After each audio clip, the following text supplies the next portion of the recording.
उल्लासनगर महानगर पालिका में एक बार फिर भ्रष्टाचार का बड़ा मामला सामने आया है। मनपा के अधिकारी नीलम कदम पर समाज सेवक राजेश नागदेव ने गंभीर आरोप लगाए हैं। आरोपों में अवैध नियुक्ति, शिक्षा विभाग में भ्रष्टाचार, कर विभाग में घोटाला और प्रशासनिक पदों का दुरुपयोग शामिल है। राजेश नागदेव का आरोप है कि नीलम कदम को नियमों के विरुद्ध नियुक्त किया गया और उन्होंने अपने पद का दुरुपयोग कर शिक्षा विभाग में सभी वित्तीय अधिकार लेकर बड़े पैमाने पर गड़बड़ियां की। इसके अलावा उन्हें ऐसे पद पर पदोन्नत किया गया जो विभाग में मौजूद ही नहीं था। साल 2024 में उन्हें कर निर्धारक और संकलक का अतिरिक्त प्रभार दिया गया, जहां कॉलब्रुक कंपनी और अन्य माध्यमों से करीब 10 से लेकर 12 करोड़ के घोटाले की आशंका जताई गई। नागदेव ने इस संबंध में मुख्यमंत्री, उप मुख्यमंत्री, मनपा आयुक्त, पुलिस महानिदेशक और भ्रष्टाचार निरोधक ब्यूरो सहित कई वरिष्ठ अधिकारियों को शिकायतें भेजी। 15 अप्रैल को उन्होंने मनपा आयुक्त मनीषा आव्हाणे से मुलाकात कर कार्रवाई की मांग की, जिस पर जांच समिति बनाने का आश्वासन मिला। बावजूद इसके कोई ठोस कार्रवाई नहीं हुई। 20 मई को उपायुक्त दीपाली चौगुले द्वारा सौंपे गए 2 पत्रों से नागदेव को भ्रमित किया गया। एक पत्र में नीलम कदम के पद को समाप्त करने का उल्लेख था, जबकि दूसरे पत्र में उन्हें वैद्यकीय अवकाश पर बताया गया। नागदेव ने इसे प्रशासन द्वारा गुमराह करने की साजिश बताया। नागदेव की मांग है कि नीलम कदम को तत्काल निलंबित किया जाए और भ्रष्टाचार की जांच एसीबी और सीएजी से कराई जाए। साथ ही उन्हें मूल पद पर नियुक्त कर किसी भी वित्तीय कार्य से दूर रखा जाए। इस पूरे मामले ने उल्लासनगर महानगर पालिका की कार्यप्रणाली पर सवाल खड़े कर दिए हैं और प्रशासन की निष्क्रियता को उजागर किया है। वहीं नीलम कदम के पिता चंद्रकांत बुढ़ाड़े ने बड़ा बयान देते हुए आरोप लगाया कि कुछ ब्लैकमेलर उनकी बेटी और पूरे परिवार को बदनाम करने की कोशिश कर रहे हैं। उन्होंने कहा कि नीलम कदम अपने टैलेंट और मेहनत से आगे बढ़ रही है, लेकिन कुछ स्वार्थी तत्व उसका दुरुपयोग कर रहे हैं और उसे कमजोर करने की साजिश रच रहे हैं। चंद्रकांत बुढ़ाड़े ने बताया कि अब तक कई बार निगम के अधिकारियों द्वारा जांच की जा चुकी है और सभी दस्तावेज सही पाए गए। इसके अलावा बावजूद कुछ लोग बार बार आरटीआई के माध्यम से जानकारी निकालकर उनकी बेटी को निशाना बना रहे हैं और ब्लैकमेलिंग कर रहे हैं। उन्होंने मांग की कि नरेश गायकवाड़ जैसे लोगों की भूमिका की जांच होनी चाहिए, जिनका खुद का आपराधिक रिकॉर्ड है और जो नीलम को बदनाम करने की मुहिम चला रहे हैं। बुढ़ाड़े ने बताया कि जब नीलम ने कारपोरेशन में नौकरी ज्वाइन की थी, उस समय वह डिप्लोमा होल्डर थी और सभी आवश्यक दस्तावेज नियमानुसार जमा किए गए थे। संबंधित अधिकारियों द्वारा जांच पूरी हो चुकी है, लेकिन कुछ लोग अब भी झूठ फैलाकर मानसिक प्रताड़ना दे रहे हैं। चंद्रकांत बुढ़ाड़े ने यह भी कहा कि वह इस पूरे मामले को लेकर जल्दी न्यायालय का दरवाजा खटखटाएंगे और पुलिस से भी शिकायत दर्ज कराएंगे। उन्होंने स्पष्ट शब्दों में कहा, हमारे पूरे परिवार को ब्लैकमेल किया जा रहा है और हम इसे बर्दाश्त नहीं करेंगे।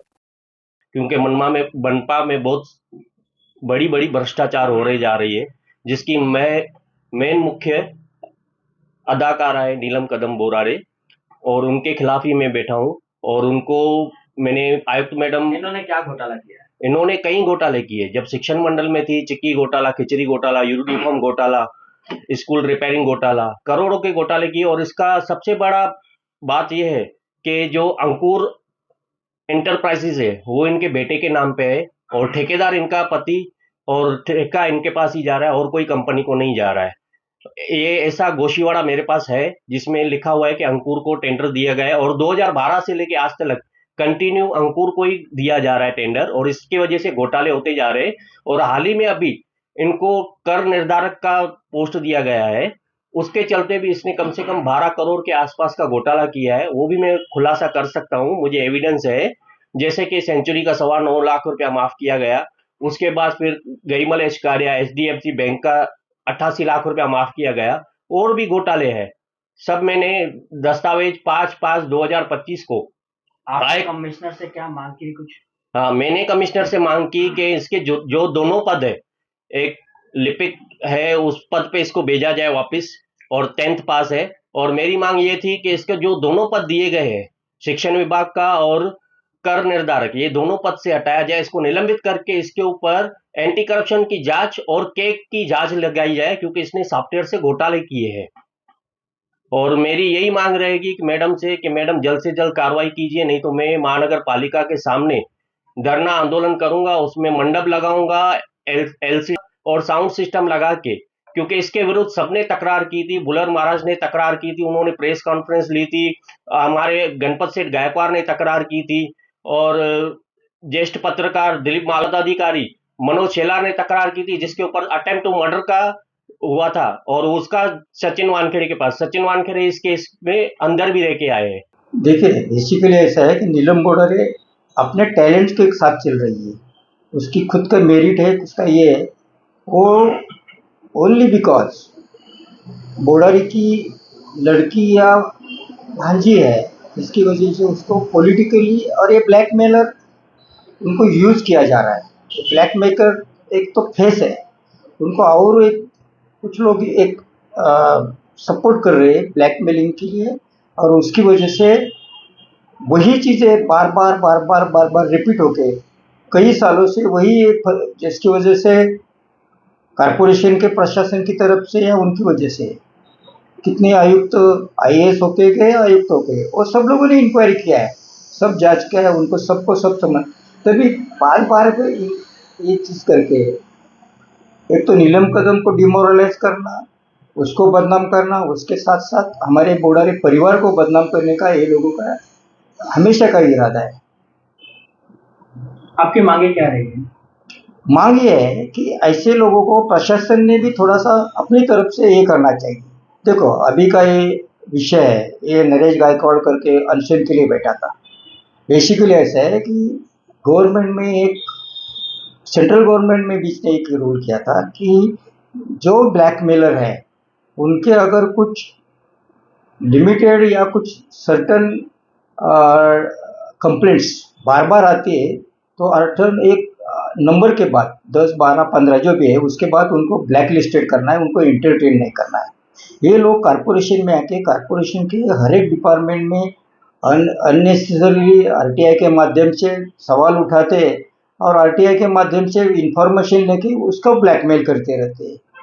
ये नरेश गायकवाड़, उसका ये क्या है, वजूद क्या है, वो खुद क्या है, वो कौन सा दुतले चावल का है।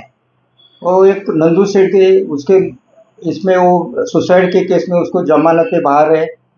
एक स्कूल के इसमें उसने खुद जाके कुछ वो शराब का ये रखा था, उसमें उसका ये है। दूसरे वो 2000 वो मनोहर डेंडवाल जब स्कूल चेयरमैन था, तभी उसको जाके उसके टेबल पे अननेसेसरली केवल नीलम कदम को ये करने के लिए चिट्ठी रखा था। ये सब है, आया था, पुलिस इन्वेस्टिगेशन में भी आया था, लेकिन पुलिस ने बाद में दबाया। तो ऐसे ये ब्लैकमेलर, इनका उद्योग क्या है, उनका काम क्या है, उन्हें शहरों का ठेका लिया ऐसी बात करते हैं। वो आदमी क्या क्या इरिगेशन कर रहा है? अगर ऑक्ट्राई में या टैक्स में अगर गड़बड़ी हुई है, उसको लगता है 8-9 करोड़ हो, और वो जो कर्मचारी का ये अलग थका हुआ है ऐसा कुछ बोल रहा है, तो वो जो भी है वो ये 2017-18 से चालू है इशू।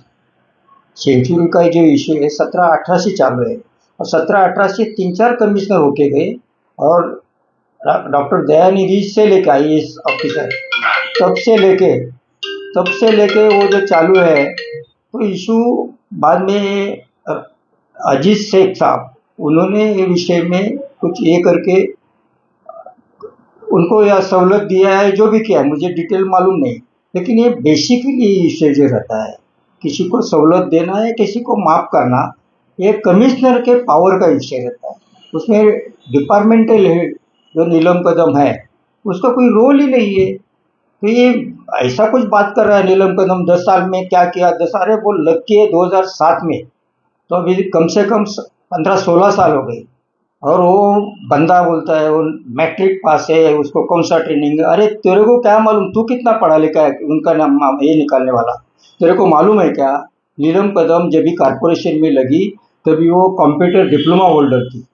ये किया कि भाई वो जो यूनिवर्सिटी से हुई है वो यूनिवर्सिटी बंद हो गई, और फिर वो आगे ग्रेजुएशन कैसा किया, तो वो जो बंद हुआ उसका बाद में वो कोर्ट में वहाँ के हाई कोर्ट ने उनको परमिट किया है कि जो लोग आज तक ये यूनिवर्सिटी से 12th हुए वो आगे पढ़ाई कर सकते हैं, वो सब हम कारपोरेशन की दिया है। ये जब हमारे कुछ अजीज दोस्तों ने इंक्वायरी लगाई थी, तो उसमें इंक्वायरी में सब पेपर्स हमने डॉक्यूमेंट सबमिट किए हुए हैं और वो उसके बाद वो इंक्वायरी भी क्लोज हो गई है और विषय खत्म हो गया है। लेकिन ये लोग बराबर जानकारी लेते नहीं, इनको सिर्फ बदनाम करने का है, इनको कुछ डीप में जाने का है। उनके लिए हम डिफॉर्मेशन में भी जा रहे हैं, उनके अगेंस्ट हम कोर्ट में भी जाएंगे और पुलिस को भी बता रहे हैं कि ऐसे जो ब्लैकमेलर शहर में घूम रहे हैं वो अननेसेसरली हमको, हमारे फैमिली को डिस्टर्ब कर रहे हैं। इनको इनका बंदोबस्त करना चाहिए। फिलहाल के लिए इतना ही। इसी तरह के ताजा तरीन खबरों के लिए जुड़े रहिए 24 न्यूज से। तब तक के लिए मुझे दीजिए इजाजत। नमस्कार।